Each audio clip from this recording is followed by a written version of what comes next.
You ask Tiger to solve. This deals with linear equations with one unknown. The final result is y equals 4.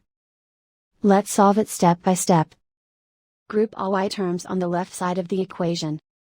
Subtract 3y from both sides. Group like terms. Simplify the arithmetic.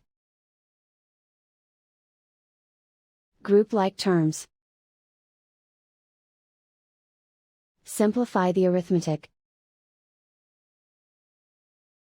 Group all constants on the right side of the equation. Add 19 to both sides. Simplify the arithmetic.